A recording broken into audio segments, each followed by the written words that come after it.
Roasting a whole chicken can definitely be time consuming, difficult, and if you don't do it right, extremely dry. But there's actually a weird ingredient you can use that makes your chicken juicier, tastier, and significantly easier to cook. Believe it or not, this magical ingredient is mayo, and I'll show you why smothering it on your bird makes a perfect roast chicken so much easier. First thing we're gonna grab is our whole chicken. This right here is around 4 pounds worth, and try not to grab the biggest chicken you could find. I actually find smaller chickens that taste significantly better. To prep this bird, we're gonna grab our kitchen shears, and if you see the spine that runs around the middle of the back of the bird, we're gonna basically cut along both sides of that spine. It's actually really easy to pull off with good shears, and if you have a really sharp knife, you can actually use that as well. Now this is the spine of our bird, and I'm actually gonna cut it up into smaller pieces and then throw it in a little Ziploc bag I have in my freezer with a bunch of chicken bones. The spine especially is really good for making chicken stock. Back to our bird, we're gonna flip it over so that the breasts are now facing up, and then in between the two breasts, we're gonna press it down firmly. There's a breastbone in there that you need to crack so that way the breast lays down nice and flat so you can evenly cook the bird. This preparation technique is called spatchcocking, and why I prefer this method versus roasting the whole bird is because it significantly reduces the time it takes to cook. And more importantly, the one tricky thing about cooking a whole bird is that you want the dark meat to cook more than the white meat, and spatchcocking lets you pull this off. But next, we're gonna grab a sheet pan and a wire rack, and we're gonna transfer our chicken onto it, and then we're gonna liberally sprinkle a bunch of salt all over the chicken. It is very hard to over season a bird like this, so hit it pretty liberally with a decent amount of kosher salt on the skin side and on the side we opened up as well, which is another reason why spatchcocking is so good. You can season the inside of the chicken. Now the last thing we're gonna do is fold in the tips of the wings. You can also cut those off and they're really great for stock, but I kept them on. Now we're gonna move this chicken to the side to let the salt penetrate into the meat, and then we're gonna head on over to our oven and set to 450 degrees convection bake. In the meantime, let's get to work on our special marinade. In a small container, we're gonna throw in about 3/4 of a cup of mayonnaise, followed by whatever herbs or seasoning you wanna throw in there. So I have a little bit of tarragon left over, so I'm gonna throw that in there, as well as some nice fresh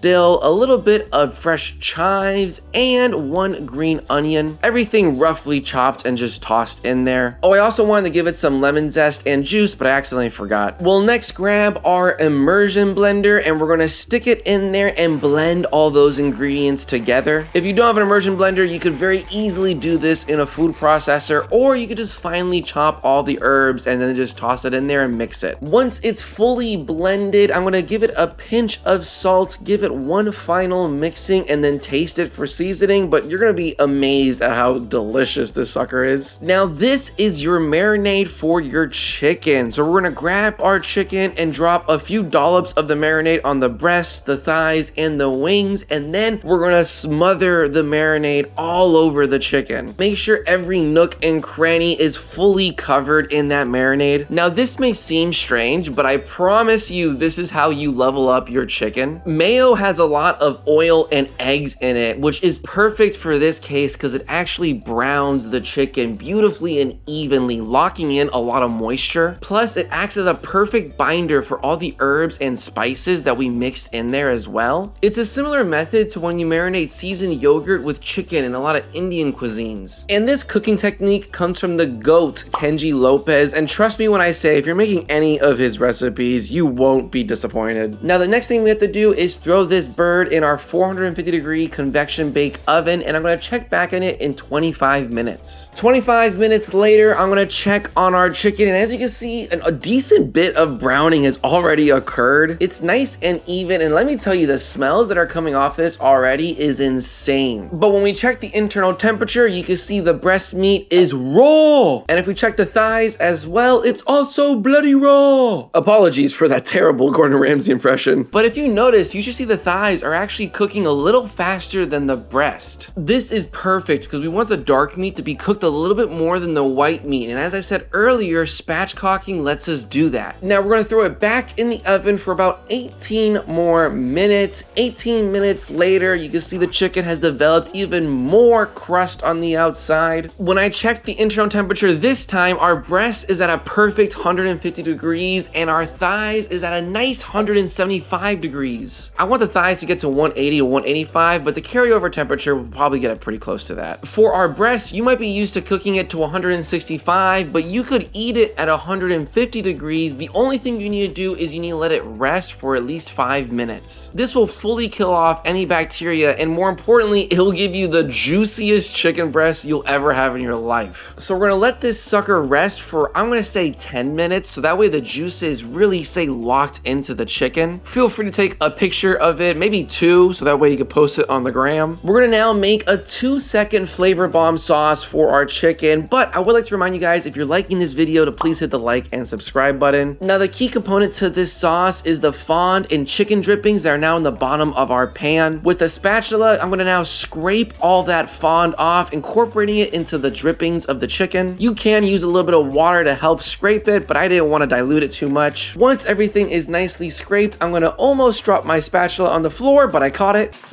Oh, caught it. I caught that. Woo! Did not stop me from making a mess on the floor though. There's chicken juices everywhere.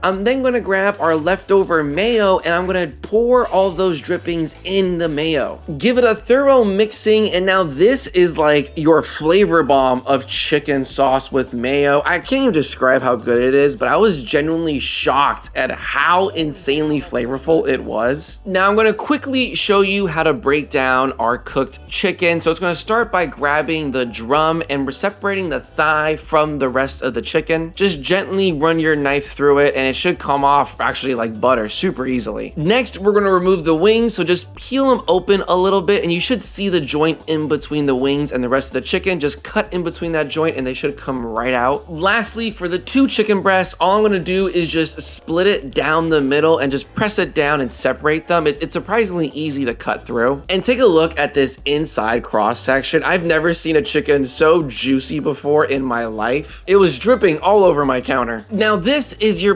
perfectly cooked, broken down chicken that has a delicious sauce that you could smother all over it. And I gotta say, flavor wise, I was so shocked. I need to talk to you guys about it. Okay, I need to speak candidly for a second right now. This is one of the best whole chickens I've ever had in my life. I've never had a chicken cooked this delicately where it's super juicy. The dark meat is absolutely phenomenal. Just melts in your mouth and it's so good. I have no idea how to describe it. But what surprises me even more is how good the white meat is. The chicken breasts are so insanely juicy. I've never had a restaurant cook chicken breast like this for me ever before. It threw me off how juicy it is, though it's completely and totally safe to eat, but the flavor of it is just so good. It kind of reminds me of dark meat. I've never had chicken breast that tastes this good, and because of this sauce, oh my lord, it's on a whole other plane of flavor. I haven't even had one of the wings. Hold on, I gotta try a wing.